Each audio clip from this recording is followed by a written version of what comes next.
बहुत स्वागत है। मेरा नाम रूबिका लियाकत है। इस वक्त आप देख रहे हैं टाइम्स नाउ नव भारत। 8:50 हो चुके हैं और शुरू हो चुकी है न्यूज की पाठशाला, जहां आपका दाखिला हो चुका है। मैडम आ चुकी है। क्लास आपसे जुड़े हर टॉपिक की है। जो आपसे जुड़ा है वो हमसे जुड़ा है। जिसे आप पढ़ेंगे उसे हम बहुत शिद्दत के साथ हर एंगल को निखारते हुए पढ़ेंगे और फिर आप तक पहुंचाएंगे, ताकि आप देश के सजग नागरिक बन सके और न सिर्फ हक की बात हो बल्कि अधिकारों की बात हो। आवाज हम सब मिलकर बुलंद करेंगे ताकि ये देश आगे बढ़ सके। कर्तव्यों को भी याद रखेंगे ताकि ये देश आगे बढ़ सके। तो चलिए शुरू करते हैं आज की क्लास इस वादे के साथ, पढ़ाऊंगी ऐसा कि कभी किसी ने नहीं पढ़ाया होगा। सबसे पहले आपको बता दूं पाठशाला में आज आपके लिए क्या खास है, कौन कौन से सब्जेक्ट्स और किस पर लगेगी क्लास। पार्ट नंबर 1, 774 दिनों में पीएम मोदी ने पूरा गेम पलट कर रख दिया है। मॉनसून सत्र में विपक्ष की घेराबंदी और मोदी की तैयारी कैसे है पूरी, ये आप जानेंगे। फिर आएगा पार्ट नंबर 2, पाकिस्तान के हिंदुओं की वो गवाही आप सुनेंगे हुक्म जो आपने पहले कभी नहीं सुनी। सिरहन पैदा करने वाली कहानियां। पाकिस्तान की हर हिंदू मां क्यों कहती है ना आना इस देश लाडो। फिर आएगा पार्ट नंबर 3, यात्रीगण कृपया रेलवे की संपत्ति को अपनी संपत्ति ना समझें। ट्रेन से चादर तकिया चुराने वालों की नींद उड़ाने वाला यह चैप्टर आपके सामने रखूंगी। और फिर बात होगी सोचा है कभी। अंत में वो सेगमेंट जिसमें हम बताएंगे भगवान जगन्नाथ के महाप्रसाद से जुड़ा वो अद्भुत रहस्य क्या है। तो चलिए अब शुरू करते हैं पहले चैप्टर के साथ, राजनीतिक विज्ञान। इस क्लास में आज 2 दिन बाद होने वाले मॉनसून सत्र की चर्चा होगी। सोमवार को संसद का मॉनसून सत्र शुरू होने वाला है। इस सत्र से पहले विपक्ष की सबसे बड़ी पार्टी कांग्रेस ने संसदीय दल की बैठक बुलाई। बैठक में क्या बातें हुई उसका एक हल्का सा जिस्ट जो है वो सामने आ गया, और वो भी आया कांग्रेस की तरफ से। सरकार परिसीमन विधेयक को वापस लाना चाहती है, लेकिन कांग्रेस पूरी ताकत से परिसीमन विधेयक और संविधान संशोधन विधेयक का विरोध करेगी। क्लियर। जिस जेपीसी का बहिष्कार विपक्षी पार्टियों ने किया उस पर भी बहस हुई वहां, और कांग्रेस पार्टी हमेशा, हमारी ये राय रही है कि हम परिसीमन विधेयक का पूरा विरोध करेंगे, करते रहेंगे। सभी विपक्ष की पार्टी इसमें एकजुटता बनाए रखे और वो बरकरार रहे, इसका हम पूरा प्रयास करते रहेंगे। अभी जयराम रमेश को आप देख भी रहे थे, यही बात उन्होंने कही। कांग्रेस परिसीमन विधेयक को लेकर इतनी सख्त है कि पार्टी अध्यक्ष मल्लिकार्जुन खड़गे ने प्रधानमंत्री मोदी को पत्र भी लिख डाला है। ये रहा वो पत्र, और मांग कर दी है कि परिसीमन विधेयक लाने से पहले ऑल पार्टी मीटिंग आप बुला लीजिए, सबसे चर्चा कीजिए। जैसे ही कांग्रेस अध्यक्ष मल्लिकार्जुन खड़गे का ये पत्र आता है, हमारे मन में भी एक सवाल आ जाता है, कांग्रेस को कहीं ये डर तो नहीं सताने लगा है कि सरकार परिसीमन विधेयक पास करवा लेगी और सब का सब गड़बड़ हो जाएगी। 93 दिन पहले तो कांग्रेस ने इंडिया गठबंधन के साथ मिलकर इस बिल को रोक दिया था, लेकिन अब ऐसा क्या हुआ, क्या बदल गया कि अब बिल पास हो जाएगा? मतलब जो कांग्रेस ये कहती थी कि बिल पास नहीं होगा, नहीं करने देंगे, वो यूं कहने क्यों लग गई है कि ऑल पार्टी मीटिंग आप बुला लीजिए? बदला क्या है, कोई बता सकता है? बदला है 93 दिन पहले इंडिया गठबंधन में ममता बनर्जी की मजबूत जो वो साथी रहा करती थी वो बदल गया। पश्चिम बंगाल में बीजेपी के लिए वो सबसे बड़ी चुनौती थी। टीएमसी तब सत्ता में थी, लेकिन आज ममता बनर्जी कमजोर है। बीजेपी से चुनाव हारकर सत्ता गंवा चुकी है। आंकड़ा देखिए आप, 28 में से 20 सांसद पार्टी छोड़ चुके हैं। कितने? 20 सांसद पार्टी छोड़ चुके हैं। 93 दिन पहले इंडिया गठबंधन में एक और मजबूत साथी M.K. स्टालिन हुआ करते थे। तमिलनाडु के मुख्यमंत्री थे। लोकसभा में क्या हुआ, उनके जो 22 सांसद थे, परिसीमन बिल के इतने खिलाफ वो कि संसद में काले कपड़े पहनकर पहुंचे थे उनके सांसद। आज हालात 360 डिग्री बदल गए। हुक्म चेंज्ड। स्टालिन खुद अपनी सीट से चुनाव हार गए हैं। उनकी पार्टी डीएमके हारी सो अलग, कांग्रेस ने पलटी मारी वो अलग। डीएमके के साथ चुनाव लड़ी, लेकिन डीएमके को हराने वाले जोसेफ विजय की पार्टी के साथ गठबंधन कर लिया। डीएमके अब इससे इतनी नाराज है कि कांग्रेस के साथ बैठना भी नहीं चाहती। तो हो गया खेला डीएमके और टीएमसी की तरफ से। तो भैया महज 93 दिनों में विपक्ष के दो सबसे बड़े साथी कमजोर हो गए और कांग्रेस की यही सबसे बड़ी चिंता है। जो विपक्ष 2024 में बीजेपी को 240 सीटों पर रोककर ये मान रहा था कि मोदी 3.0 कमजोर है, अब कुछ नहीं हो सकता, उनके लिए मॉनसून सत्र ही सूखा हो गया है। दूसरी तरफ मोदी सरकार अगर अपने पहले 2 कार्यकाल की ही तरह ताकतवर दिख रही है, तो इसके पीछे विपक्ष की टूट के साथ बीजेपी की दमदार वापसी भी है। अब आप कहेंगे ये कैसे? हुक्म हरियाणा से शुरू करते हैं, चलिए ठीक है। बीजेपी ने 2019 में हरियाणा की 10 में से 10 सीटें जीती। 2024 में 5 पर सिमट गई। ठीक, सियासी पंडित कहने लगे हरियाणा की विधानसभा चुनाव में बीजेपी बुरी तरह से हारी। कुछ लोग तो सुनामी, लहर, वो आंधी वाली गारंटी दे रहे थे, याद है ना? लोकसभा के महज 4 महीने बाद विधानसभा चुनाव हुआ और बीजेपी 90 सीटों वाली विधानसभा में 48 सीटें जीत गई। 1 महीने बाद महाराष्ट्र का विधानसभा चुनाव हुआ। 2019 में याद है ना, एनडीए ने 48 में से कितनी सीटें जीती थी? 41। 2024 में मात्र 17 पर सिमट गई थी। सबने क्या कहा? Game over, time over. फिर आया नवंबर 2024, विधानसभा चुनाव हुआ। एनडीए महाराष्ट्र की 288 सीटों में से कितनी लाई? 235। हुई ताकतवर। इन 2 नतीजों ने फिर से मोमेंटम बीजेपी की तरफ शिफ्ट कर दिया। दिल्ली, बिहार, असम, पश्चिम बंगाल के नतीजे, उसके बाद विपक्षी गठबंधन में लगातार टूट, बाकी का काम उसने कर दिया। अब कांग्रेस को डर है कि 2024 के नतीजों से 2029 का जो रास्ता दिखा था वो फिर से धुंधला होने लगा है। और अगर मॉनसून सत्र में मोदी सरकार 2/3 के आंकड़े को पार करके 3 बड़े विधेयक पास करवा लेती है, तो 2029 का पूरा समीकरण बदल जाएगा। हुक्म इतिहास यही सिखाता है कि किसी नेता के खिलाफ इकट्ठा हुए गठबंधन की उम्र बहुत ज्यादा लंबी नहीं होती। कांग्रेस इसे सबसे अच्छे से जानती है। बताऊं कैसे?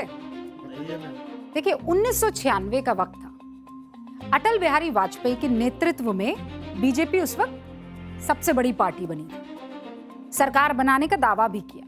सरकार बनी, लेकिन बहुमत ये लोग साबित नहीं कर पाए। क्यों? क्योंकि वाजपेयी के साथ सिर्फ 3 पार्टियों का समर्थन था, जो बहुमत के लिए काफी नहीं था। बाकी का जो विपक्ष है वो सेक्युलर राजनीति के नाम पर इकट्ठा था। हाँ, 1996 में भी बीजेपी पर सांप्रदायिक होने का आरोप लगता रहा था। बीजेपी को सत्ता से दूर रखने के लिए महज 46 सांसदों के जनता दल को कांग्रेस और सभी विपक्षी पार्टियों ने समर्थन दे दिया। सीटें कितनी थी उस वक्त जनता दल की? 46। और कांग्रेस और बाकी विपक्षी पार्टियों ने कहा कोई बात नहीं भैया, आप आगे हम पीछे, चलिए साथ रहते। अब बहुमत जनता दल के गठबंधन यानी यूनाइटेड फ्रंट को था। सरकार उनकी बनी, पर चली कितनी? ट्विस्ट यही है, यूनाइटेड फ्रंट की वो सरकार कुल 656 दिन चली, यानी 1 साल 291 दिन चली। इस दौरान 2 प्रधानमंत्री बने, पता है ना दोनों? एक तो HD देवेगौड़ा और दूसरे इंद्र कुमार गुजराल। इंद्र कुमार गुजराल को तो नींद से उठाकर प्रधानमंत्री पद पर चुने जाने की जानकारी दी गई थी कि भैया you are the prime minister. खुद गुजराल साहब ने अपनी किताब में लिखा है, किताब का नाम है matters of discussion an autobiography. ये बात उन्होंने इसमें लिखी है। ये सब तब हुआ जब अटल बिहारी वाजपेयी की सरकार गिराते हुए 28 मई 1996 को मुलायम सिंह यादव ने लोकसभा में कहा कि हम सरकार के खिलाफ है, हमारा एक ही मकसद है, भारत में कम्युनलिज्म नहीं हो सकता है।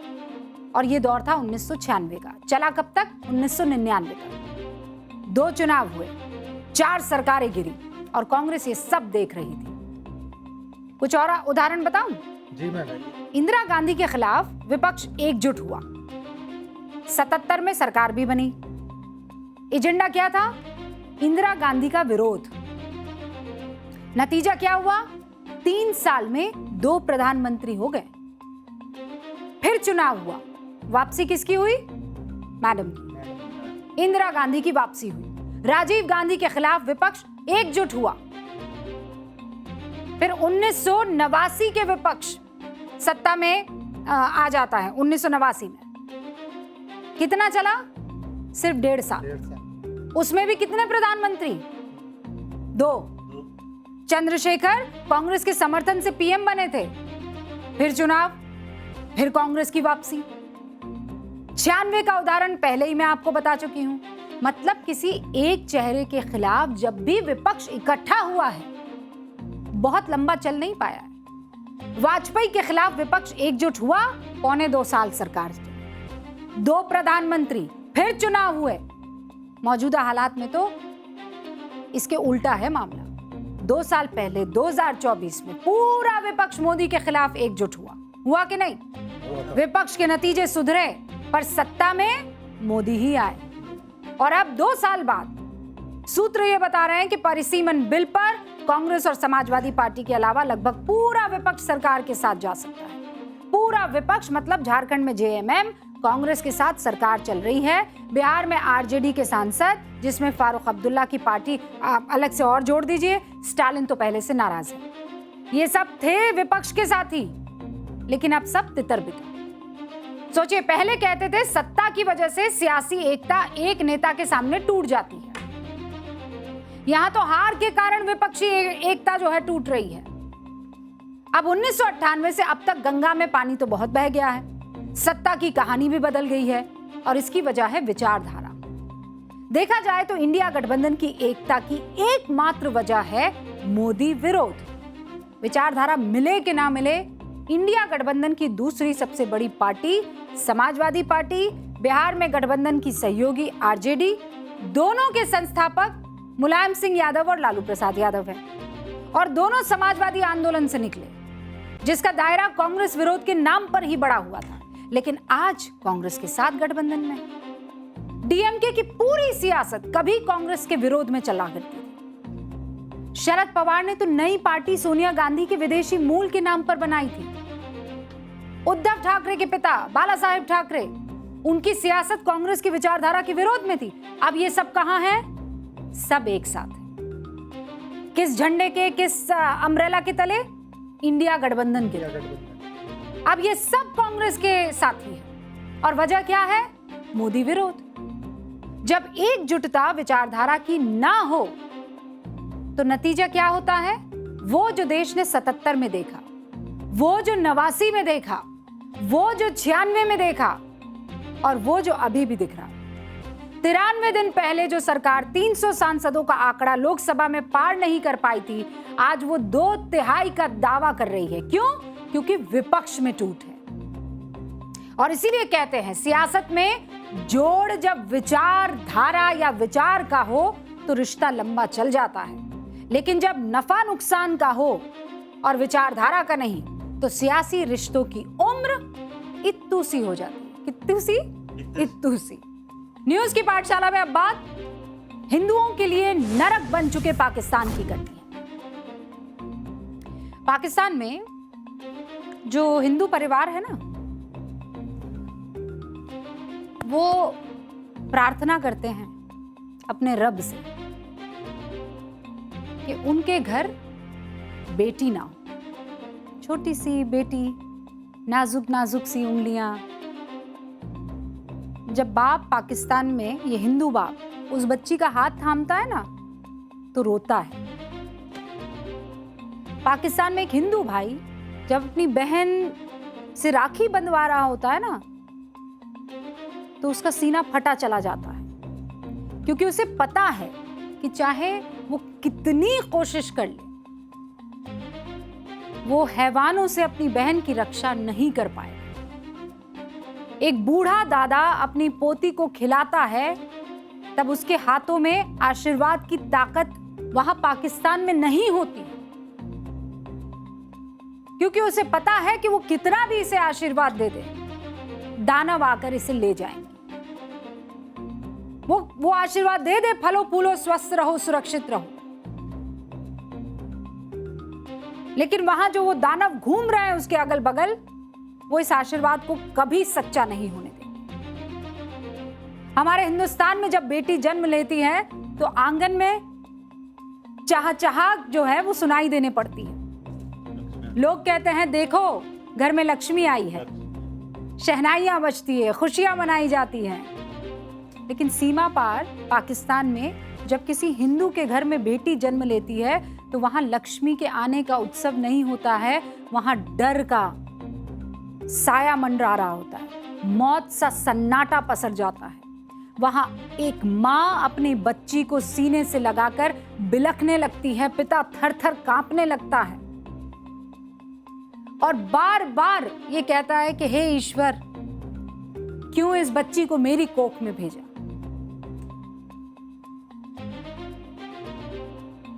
वहां लोग ये कहते हैं कि बच्ची होने से बेहतर है कि बेऔलाद रहें। क्यों? क्योंकि उसे पता है कि ये बच्ची जैसे ही जवान होगी इसे किडनैप कर लिया जाए।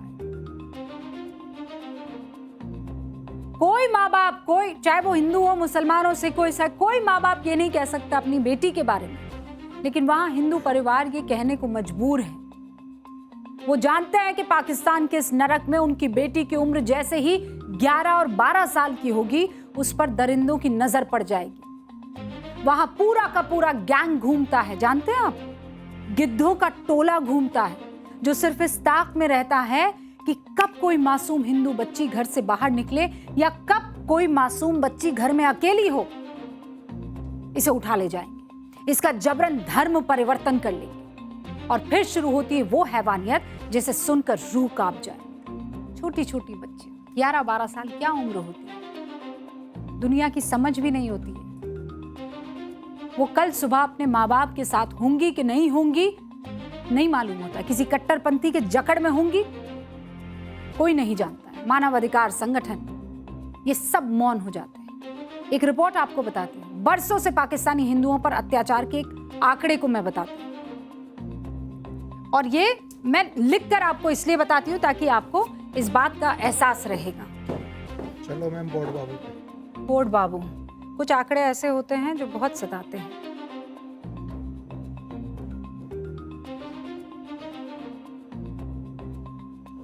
चलिए, पाक की नापाक नियत क्या है बताऊं आपको? बताइए मैम। persecution.org की एक रिपोर्ट है। उस रिपोर्ट के मुताबिक पाकिस्तान में 1000 से ज्यादा अल्पसंख्यक लड़कियों के साथ किडनैपिंग होती है। कितनी? 1000 लड़कियों की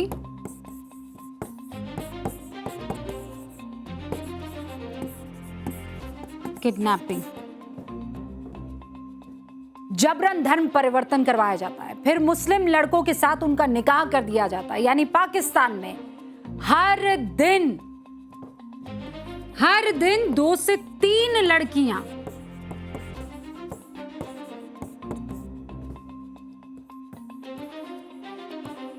पर डे, 2 से 3 लड़कियां हैवानियत से इसकी गुजरना पड़ता है। और उम्र भी आपको मैं बता देती हूँ, ये जो 2 से 3 लड़कियां हैं, इनकी उम्र कितनी होती है आपको पता है? इनकी उम्र होती है 10 से 14 साल। 10 से 14 साल की ये बच्चियां 2 से 3 प्रतिदिन किडनैप हो जाती हैं। और ये सारी की सारी वो बच्चियां हैं जो नॉन मुस्लिम हैं, या तो क्रिश्चियन होंगी या हिंदू। पाकिस्तान के सिंध प्रांत में हिंदू बेटियों का सबसे बड़ा दुश्मन है ये जो मेरे बगल में आपको दिखाई दे रहा है। इसका नाम है मौलाना मियां अब्दुल हक। दुनिया भर में इसकी पहचान मियां मिट्ठू के नाम से है। सिंध प्रांत में पूरा गैंग इस शख्स का काम करता है। हिंदू बेटी जैसे ही 11-12 साल की होती है, जिहाद के नाम पर ये मियां मिट्ठू भूखे भेड़ियों की तरह अपने पूरे गैंग को लगाता है और फिर होता है जबरदस्ती धर्म परिवर्तन। मियां मिट्ठू को क्यों पाकिस्तान में कन्वर्जन फैक्ट्री का मास्टरमाइंड कहा जाता है जानते हैं आप? नहीं। कैसे ये जिहाद का खेल इस्लाम की आड़ में खेलता है। पाकिस्तान भूखा मर रहा है लेकिन उसकी जिहादी हरकतों में कोई कमी नहीं है। पाकिस्तानी सरकार के लिए ये शैतान मियां मिट्ठू टूल किट का काम कर रहा है। पाकिस्तान में हिंदू बेटियों के शोषण का सिलसिला आज का नहीं है, दशकों पुराना है। सबसे पहले रीना और रवीना 2 बहनों की कहानी सुनिए। उम्र थी 13 और 15 साल। पिता का नाम था हरीलाल।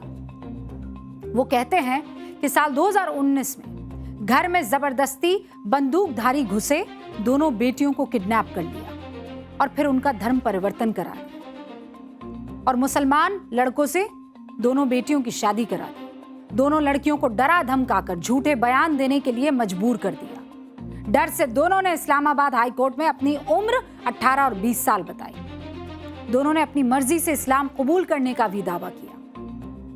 घटनाएं बहुत सारी हैं। आप कहेंगे अरे दिल से वो कबूल कर रही हैं। नहीं, डराया जाता है, वहां टॉर्चर किया जाता है और घटनाएं बहुत सारी हैं। हम आपको वही बता रहे हैं जिसकी पुख्ता जानकारी हमारे पास है। 14 साल की सुहाना शर्मा,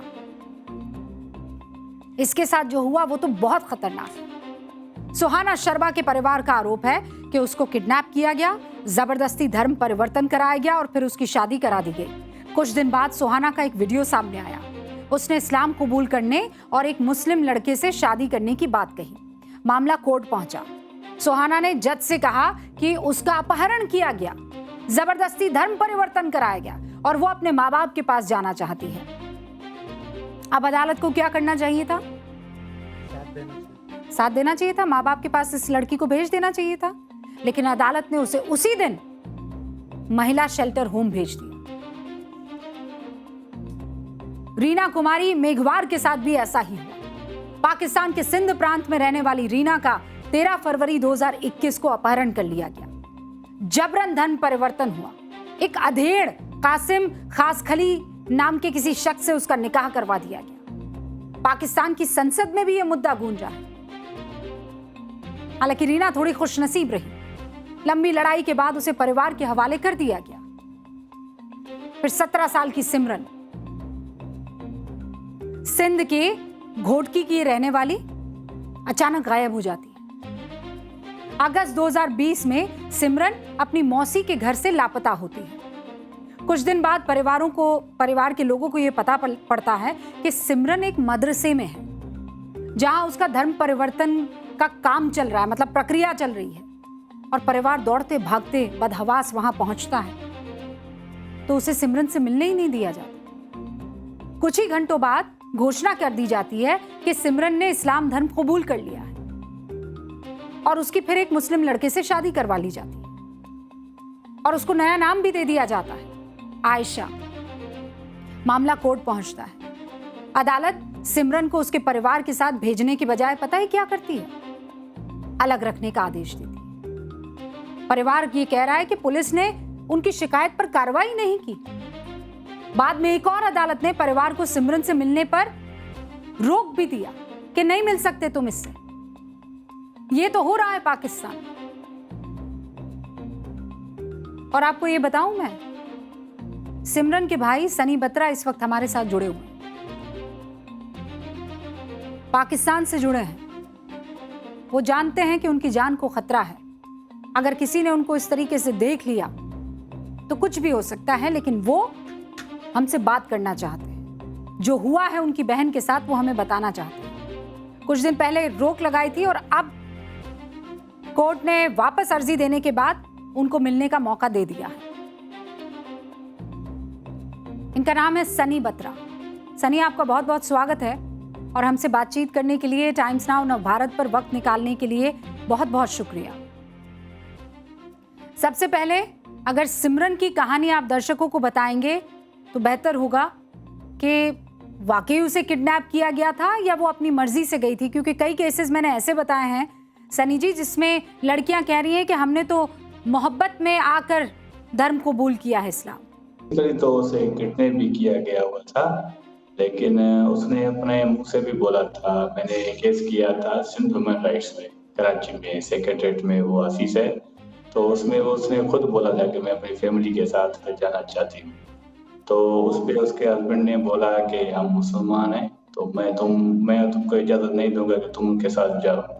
और ये चीज़ें उस आर्डर में भी लिखी हुई है, वो मैं आपको आर्डर आपसे शेयर करता हूँ।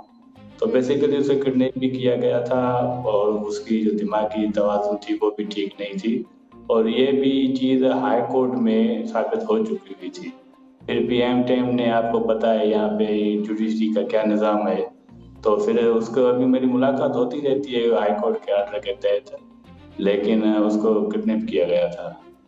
सनी, आपको डर लगता है क्या पाकिस्तान में एक हिंदू होने के नाते आपको डर लगता है? बेसिकली देखा जाए अभी यहाँ तो सिचुएशन तो सबके लिए खराब है। अभी एज हिंदू हो या मुसलमान हो, गरीब बंदे का रहना तो यहाँ मुश्किल है मेरे ख्याल से। तकलीफ होती है, दिमाग तो चलता है, कभी क्या कुछ हो जाए पता नहीं, कभी इधर हैं तभी क्या करें। आपका दिल करता है कि आप हिंदुस्तान से राब्ता कायम करें, तमाम हिंदू जो यहाँ पर मौजूद हैं उनके साथ आ जाएं, उनसे मिलें? मैंने 1-2 मरतबा अप्लाई भी किया था, लेकिन वीज़ा नहीं लगा। मतलब आप हिंदुस्तान आना चाहते हैं? बस अभी इधर हैं, क्या करें। अब वीज़ा मिल जाता तो मैं कब का 1-2 साल पहले मैंने अप्लाई किया था, वीज़ा नहीं मिला। सिमरन के साथ क्या हुआ था? उसे कैसे किडनैप किया गया था? वो घर के बाहर गई थी, कैसे? अभी 17 अगस्त 2020 को उस दिन मेरी एक चाची की डेथ हो गई थी, तो हम उधर थे, सगी चाची, ठीक है। तो वो अकेली घर पे बैठी थी, सिर्फ 1-2 घंटे का सिर्फ हमने उसको छोड़ा था। जब घर आए तो फिर वो थी नहीं, जब नहीं थी तो 2-3 घंटे हमने ढूंढे लगाए। वहाँ पे हमारे यहाँ मंदिर है, वहाँ गए, रिश्तेदार से पूछा, तब मियाँ असलम, मियाँ मिठू का जो बेटा है, तो उसने मुझे कहा कि आपकी बहन हमारे पास आए, आप आए मिले, फिर आपकी होती है तो ले जाए। तो मैंने उनको उस टाइम भी बोला था कि उसकी दिमागी सिचुएशन खराब है, उसका बचपन से ही दिमाग का ट्रीटमेंट चलता आ रहा है, तो उन्होंने मेरी कोई बात नहीं मानी। तो यहाँ पे जब हम पुलिस के बात करें तो पुलिस का यहाँ पे जो कारकर्दगी है वो जीरो है। वो तो हमेशा पैसे लेके जो डाकू होते हैं या वो जो मज़ालिम होते हैं उनके साथ ही होती है। किस तरह का जुर्म सिमरन के साथ होता था? तुम्हारे भाई को मार देंगे, फैमिली को मार देंगे, अगर तुम वापसी गई तो ये तुम लोगों को अनाथ आश्रम भेज देंगे, बहुत सी चीजें। अभी मैंने 5 साल केस लड़े हुए हैं, अभी 5 साल की बातें मैं आपसे 5 मिनट या 15 मिनट में तो शेयर नहीं कर सकता। मैं तो यहाँ सरहद पार बैठी हूँ और आपकी बातों को महसूस कर पा रही हूँ, उस तकलीफ का सिर्फ एहसास भर कर पा रही हूँ कि आप किन हालात से वहाँ पर गुजर रहे होंगे। लेकिन एक भाई जब अपनी बहन को किडनैप होते हुए देखता है और जब वो ये जानता है कि वो कुछ कर ही नहीं सकता, वो दर्द सच में अलग ही होता है। लेकिन आपको लगता है कि वहाँ की हुकूमत, वहाँ की इंतज़ामिया आपको किसी तरह का इंसाफ देगी? यहाँ तक हुकूमत या इंतजामिया है तो वो मुझे नहीं लगता कि वो मुझे जस्टिस दे पाएंगे, लेकिन आपके चैनल के थ्रू मैं अपने पाकिस्तान के आर्मी चीफ को हाथ जोड़ के अपील करूँगा कि वो मुझे सुने, और मैं जो देख रहे हैं उनको बोलूँगा कि ये वीडियो उन तक पहुँचाएं, वो मुझे बुलाएं, मेरी बात सुने, मेरी एविडेंस सुने, बातें सुने, फिर वो जो फैसला करेंगे मुझे मंजूर है, फिर पर ये कन्वर्ट क्यों करना चाहेंगे? इससे क्या मिल जाएगा? किस वजह से ये लोग चाहेंगे कि कोई और कन्वर्ट हो जाए? जब मैंने उनसे पहले दिन ही रिक्वेस्ट की थी ना कि वो मियाँ मिठू का, अभी उसने बोला था कि यार तेरे लिए मैं अपनी जन्नत छोड़ दूंगी। अभी उनको जन्नत चाहिए, उस जन्नत के लिए ये चीजें हो रही हैं। वो मरने के बाद जन्नत के लिए आपकी जिंदगी जहन्नुम बना देते हैं। ये जो मियाँ मिट्ठू का नेक्सस चल रहा है सनी भाई, इसको देखते हुए क्या सबने आंखों पर पट्टी बांध ली है? कोई कुछ करता नहीं है क्या? दिखता नहीं है ये क्या कर रहा है? साफ साफ आंखों पे पट्टी बांधी हुई, इवन उनके आंखों के सामने ये चीज हो रही है, फिर भी उस जज ने इसके खिलाफ रिएक्शन नहीं। कितनी बच्चियों का कन्वर्जन कर देता है ये? अभी तो गिनने भी नहीं है, अभी तो जो सोशल मीडिया पे आ रहा है वो लोग गिन रहे हैं। फिर यहाँ पे अभी जो बागड़ी कम्युनिटी है, बेंगवाल कम्युनिटी है, जो गरीब बच्चे हैं, बहुत चीजें तो मीडिया पे भी नहीं आता है और होती, उनके साथ वहाँ जुल्म होता रहता है। अच्छा, एक बात बताइए सनी भाई, ये लड़कियों को ही क्यों ज्यादातर कन्वर्ट करते हैं? उनको पता है ना, अभी मुझे करेंगे फिर वो अपनी देंगे, बहन बेटी नहीं देंगे। वो वजह से समझे ना आप, लव जिहाद पर ये आप, मैं आपको बता दूं, वो लव जिहाद के पीछे मुझे करे ना, मुझे बताएं, मुझे नहीं करेंगे। जब एक बार लड़की का फौज शादी हो गई, फिर वो जब वो मुस्लिम का फौज कन्वर्जन का नाम आएगा तो फिर मैं भी कुछ नहीं कर सकता, आगे भी कोई नहीं आ सकता।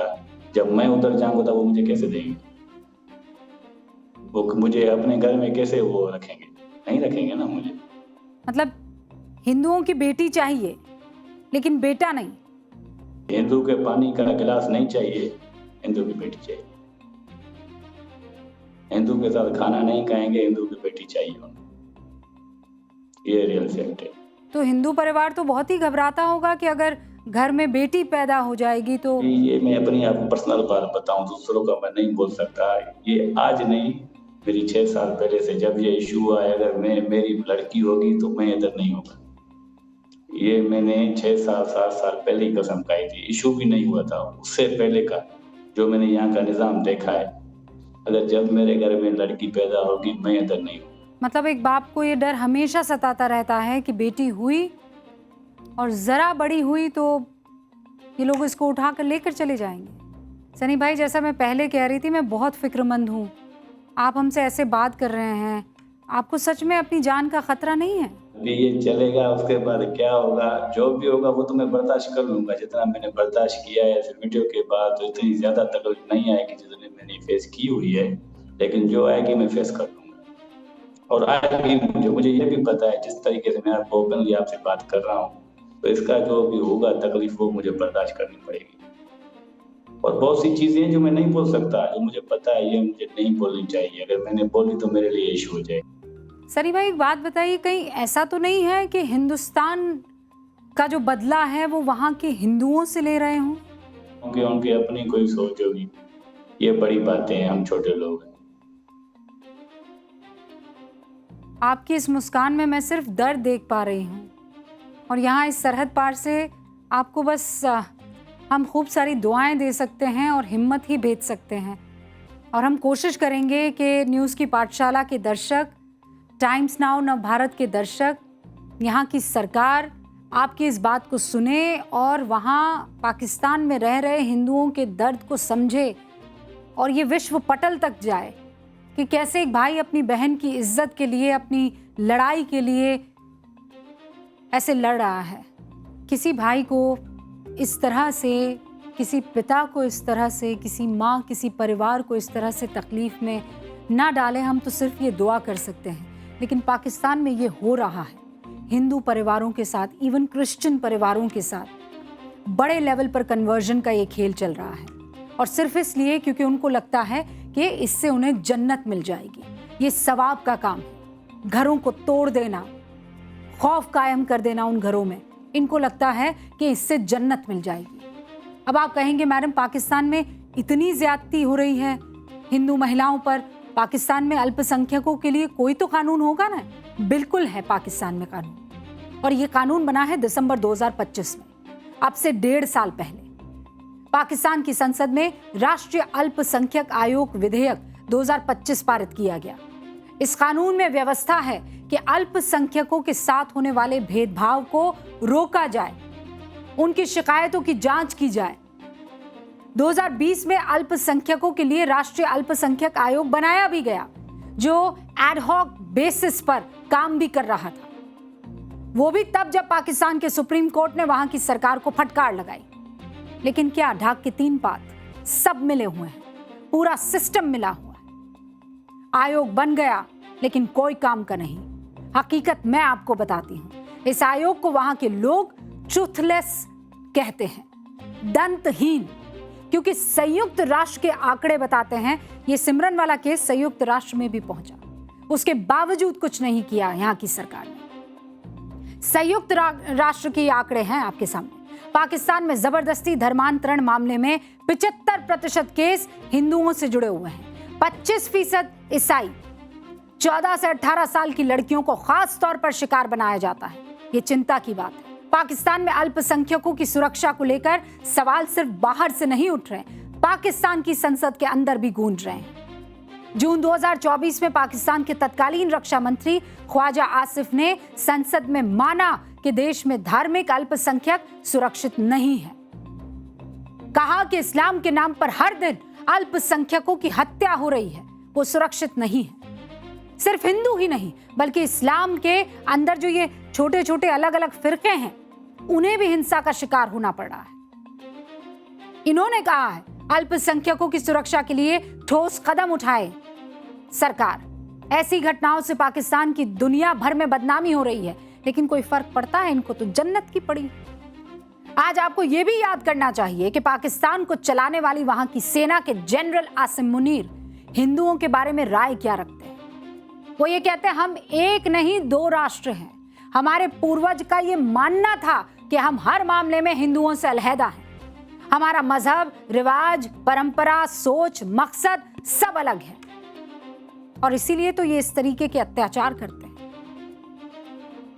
पाकिस्तान के जनरल आसिम मुनीर को ये लगता है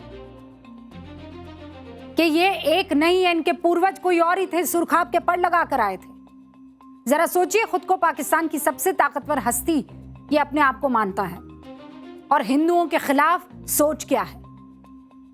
तो कट्टरपंथी तो यही देखेंगे ना कि उनका सरगना कैसा है। हमारे साथ निखिल चंदवानी भी जुड़ चुके हैं, जो पाकिस्तान में प्रताड़ित हिंदुओं के लिए बहुत काम कर रहे हैं, और न सिर्फ वहां पर जो हिंदू बसे हैं उनके संपर्क में, बल्कि उनसे जो वहां से जो हिंदू यहां आ गए हैं उनके लिए भी बहुत काम कर रहे हैं। निखिल, बहुत बहुत स्वागत है आपका। सबसे पहले तो बहुत नेक काम कर रहे हैं आप। एक बड़ा और महत्वपूर्ण जो सवाल है वो यही कि पाकिस्तान में इस वक्त हिंदुओं को समस्या क्या आ रही है? इंटीरियर सिंध में एवरीडे 3 से 5 हिंदू लड़कियां किडनैप होती हैं। 1947 से आज तक डेली 3 से 5 हिंदू लड़कियां 11 से 13 साल की उम्र में किडनैप हो जाती है। किडनैप होने के बाद वो एक मौलाना उनको अपने मदरसा में लेके जाता है। मदरसा में वो लड़की के साथ हलाला होता है। हलाला होने के बाद उसका फेक बर्थ सर्टिफिकेट बनाया जाता है और दिखाया जाता है कि वो 19 साल की।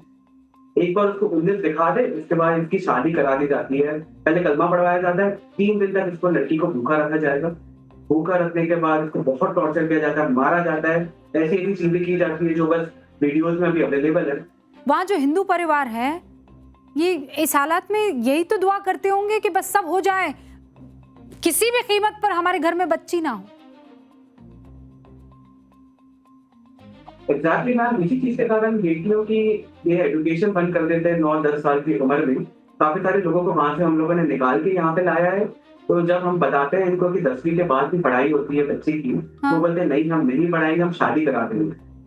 अब मैं जब उनके पास गया, उनसे इंटरेक्ट किया, उनसे बात किया, तब पता चला कि उनके अंदर ये डर रहता है कि बच्ची अगर शादीशुदा ना हो 10वीं के बाद, 11वीं के बाद, 12वीं के बाद, तो वो किडनैप हो जाएगी, उसके साथ बहुत गलत हो जाएगा, तो ये फैमिली टूट गई। निखिल, ये जो बातें आप बता रहे हैं ये सच में मतलब समझ नहीं आ रहा है। आप ये कह रहे हैं कि इतने डरे हुए होते हैं वहाँ से आए हिंदू, यहाँ पाकिस्तान से आए, कि वो ये कहने लग जाते हैं कि हम तो 10वीं तक ही पढ़ाएंगे फिर शादी कर लेंगे। वो जानते ही नहीं है कि 11वीं 12वीं भी पढ़ा सकते हैं। मतलब ये हैरान करने वाली चीज़ है जो आज मैं सुन रही हूँ। और अगर वहाँ से हिंदू परिवार यहाँ आना चाहें तो आप उनकी मदद नहीं करते हैं। चैलेंज क्या आता है सबसे बड़ा, अगर वो आना चाहें, वो बचना चाहें तो? पैसा दे रहे हैं इनको डॉक्यूमेंट बनाने का, और हम लोग तो बस यहाँ से एक उनका स्पॉन्सरशिप लेटर लगता है। कोई भी हिंदू अगर इंडिया आना चाहता है, उनके परिवार में एक लेटर लगता है, और वो एक गैजेटेड ऑफिसर का स्टैम्प होना जरूरी है। उसके बाद ही उनका वीजा और 6 से 8 महीने के थरो बैकग्राउंड चेक, जो कि बहुत जरूरी भी है, वो होने के बाद इनका अप्रूव होता है। बट वो 6 से 8 महीने का जो टाइम रहता है, तब पाकिस्तान में खबर फैली जाती है, कहीं कहीं से उड़ जाता है, पड़ोसी बता देते हैं कि ये लोग अपनी प्रॉपर्टी बेचने वाले हैं, ये लोग इंडिया जाने वाले हैं, तभी जो मुस्लिम लैंडलॉर्ड है वहाँ पे वो उनकी जमीन को हड़प लेते हैं, इनके घर को ले लेते हैं, उनको धमकियां देने लगते हैं, उसके बाद इन पे फेक FIR करा देते हैं ताकि इनका वीजा अप्रूव ना हो। तो अगर FIR हो गया है तो can not leave Pakistan, passport को फॉलो करना पड़ेगा। मतलब किसी तरह का कोई बेहतरी का रास्ता नहीं। अगर आप कहीं और जाना चाहें तो वो आप पर केस कर लेंगे, आपके घर बार को लूट लेंगे, आप पर और दबाव बनाएंगे। और यही तो वजह है कि जो हिंदुओं की आबादी वहाँ डबल डिजिट में हुआ करती थी 47 के बाद, वो आज लगभग 1.5% हो गई है। तो जिनको ये कहना है कि देखिए क्या हाल है अक़लियत का, यानी माइनॉरिटीज़ का, तो वो पाकिस्तान का चेहरा ज़रूर देखें। और इतिहास कहता भी है कि सभ्यताओं की पहचान उनकी इमारतों से नहीं, इस बात से होती है कि वो अपने सबसे कमज़ोर नागरिक के साथ व्यवहार कैसा करती है। पाकिस्तान में जब भी किसी हिंदू परिवार की बेटी के अपहरण, जबरन धर्मांतरण या किसी हिंदू की हत्या की खबर आती है तो सवाल सिर्फ एक घटना का नहीं होता है, सवाल वहाँ की व्यवस्था का होता है। अपने अल्पसंख्यक समुदाय की सुरक्षा देने में नाकाम इस घटिया मुल्क की सिर्फ और सिर्फ वो नाकामी नजर आती है। अब आगे बढ़ रही हूं, पाठशाला में मॉरल साइंस की क्लास आपके सामने रखूं। ये क्लास आज बहुत जरूरी है। आज की क्लास सीधे हमारे और आपके चरित्र, हमारी ईमानदारी, हमारे सिविक सेंस पर है। और यकीन मानिए आज इस क्लास की जरूरत देश को सबसे ज्यादा है। हम अक्सर कहते हैं कि शिक्षा इंसान को सभ्य बना देती है ना, तमीज सिखाती है, लेकिन जब देश की सबसे बड़ी लाइफलाइन यानी भारतीय रेलवे से आंकड़े निकलकर ऐसे आए कि हमें शर्मिंदा कर दे, तो इस लाइन से भरोसा डगमगा जाता है। बात सिर्फ ट्रेन की नहीं है। इस मॉरल साइंस की क्लास में सबसे पहले आईना उन लोगों को दिखाना जरूरी है जो हजारों लाखों रुपए खर्च करके 5 स्टार होटल्स में भी रुकते हैं। अब आप ये सोच रहे होंगे कि मैं क्या कहानी कह रही हूं, कौन से पहेली बुझा रही हूं, सोच रहे हैं ना। देखिए, बड़े बड़े होटल्स के कमरे में लोग चाय कॉफी के पाउच और साबुन तो छोड़िए, तौलिए, हेयर ड्रायर, बेडशीट, दीवारों पर टंगी पेंटिंग्स, यहां तक कि बाथरूम के नल तक खोलकर अपने सूटकेस में डाल ले रहे हैं। ये कौन लोग हैं? कोई गरीब या बेबस नहीं है, ये रईस हैं जो खुद को क्लास 1 समझने वाले हैं, जो महंगे होटल्स और ट्रेन के AC डब्बों में सफर करते हैं, लेकिन जैसे ही होटल का कमरा छोड़ते हैं या ट्रेन का सफर खत्म होना हो, ये क्लास लेस हो जाती है। तमीज घुटनों पर आकर दम तोड़ देती है। जब आप AC डब्बे में बैठते हैं तो आपको क्या मिलता है? 2 चादर मिलती है, एक कंबल, एक तकिया, पिलो कवर, एक फेस टॉवल। सब कुछ आपकी सेवा में हाजिर होता है। लेकिन सफर खत्म होते होते कुछ लोग इस सेवा को अपना गिफ्ट मान लेते हैं। RTI के तहत जो जानकारी सामने आई है उससे पता चला है कि हर 1000 यात्रियों में से एक यात्री ऐसा होता है जो उतरते वक्त रेलवे का कोई ना कोई सामान अपने बैग में या पॉकेट में समेट लेता है। 2022 से 25 के बीच चोरी की घटनाओं में 56% का इजाफा हुआ है। यह आंकड़े रेलवे के सभी 69 में से 54 डिवीजन का है। अब आप सोचेंगे एक आध टॉवल से क्या ही फर्क पड़ता है। आंकड़ों को समझिए, आप झटका खा जाएंगे। जनवरी 2022 से मई 2026 के बीच रेलवे के कोच से कम 1,27,00,000 बेड रोल के आइटम चोरी हो गए हैं। कितने? 1,27,00,000। और इस चोरी की वजह से रेलवे और ठेकेदारों को कितना नुकसान हुआ जानते हैं? 104,51,00,000 रुपए का चूना लग गया है। सोचिए। और लोग सबसे ज्यादा क्या ले जाते हैं पता है? एक तो फेस टॉवल, छोटा होता है, जल्दी समेटा निकल लिए। करीब 46 लाख से ज्यादा फेस टॉवल गायब हुए। दूसरे नंबर पर बताऊं क्या है? बेडशीट। हाँ, पर्चा लीक। 41 लाख से ज्यादा चादरें लोग घर ले जाते हैं, 23 लाख से ज्यादा पिलो कवर, 13 लाख कंबल, लगभग 3 लाख तकिए। देखिए आप जरा, लिनन चोरी हो जाता है। और ये लिनन चोरी करने के मामले में बीकानेर सबसे टॉप पर है। हुक्म कहीं कर रहे हो आप? राजस्थान। जहां 25,76,000 आइटम गायब हो गए। रांची, दिल्ली, मुंबई, इसके बाद नंबर आ रहा है इनका। और इसका सबसे दुखद पहलू जानते हैं क्या है? रेल मंत्रालय कह रहा है सामान की जिम्मेदारी ठेकेदारों की होती है, और इन ठेकेदारों के जो कोच अटेंडेंट्स होते हैं, जो दिन रात आपकी सेवा में लगे रहते हैं, इस चोरी की भरपाई इन बेचारों से की जाती है, इनकी सैलरी से काट दिया जाता है। रेलवे बोर्ड का नियम यह कहता है कि अगर सामान गायब हुआ तो उसकी उम्र के हिसाब से पूरी या आधी कीमत वसूली जाएगी। मतलब कितना पुराना सामान है या कितना नया सामान है। ये आंकड़े इतने चौंकाने वाले हैं कि खुद रेल मंत्री ने कहा कि अगले 2 महीने के अंदर अंदर बेड्रोल चोरी रोकने के लिए एक नया और मजबूत सिस्टम लाया जाएगा। हालांकि ये नया सिस्टम कैसे काम करेगा हमें तो नहीं पता, कोई जानकारी नहीं है। आंकड़े गवाह है कि ट्रेन में सफर करने वाले हर 1000 यात्रियों में से 999 यात्री पूरी तरह से ईमानदार हैं। वो ब्लैक शीप जो है 1000 में से कौन है? एक है, और वो एक एक करके उसने जो घड़ा भरा है वो करोड़ों का है। बाकी 999 लोग नियमों का पालन करते हैं, अपनी मर्यादा जानते हैं, सफर खत्म होने पर रेलवे का सामान वहीं छोड़कर सलीके से तरीके से उतर जाते हैं। देश की असल पहचान यही है कि करोड़ों लोग शरीफ हैं। लेकिन देश को शर्मिंदा करने के लिए 0.1% काफी है ना, जाहिल, जो हर 1000 में से एक बनकर निकल ही जाते हैं। जरा सोचिए, जो लोग अपनी जेब में हजारों का स्मार्टफोन रखते हैं, एसी की ठंडी हवा में बैठकर देश के भ्रष्टाचार पर 2-2 घंटे लंबा भाषण देते हैं, वो लोग सुबह उतरते समय क्या करते हैं?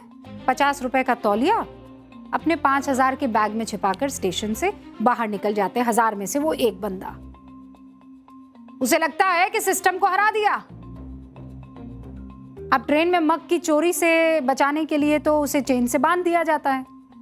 अब तकिए और चादर का क्या करें बताइए? कोई है ऐसा आइडिया आपके पास?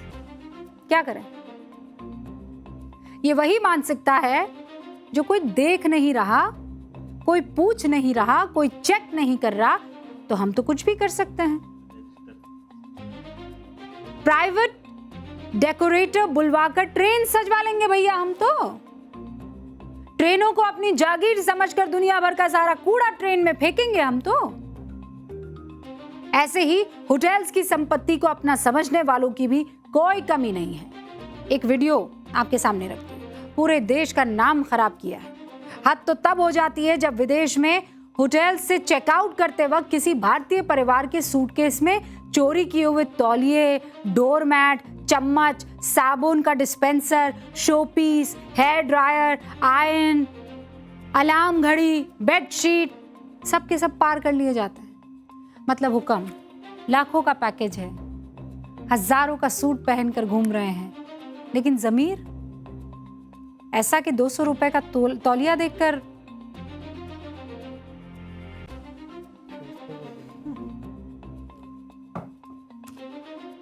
Journal of hospitality and tourism insights की रिसर्च है। उसमें पता चला है कि सिर्फ आम लोग ही नहीं बल्कि अच्छे खासे पैसे वाले अमीर और बड़ी नौकरी पर बैठे लोग भी होटल से सामान उठाने में पीछे नहीं रहते हैं।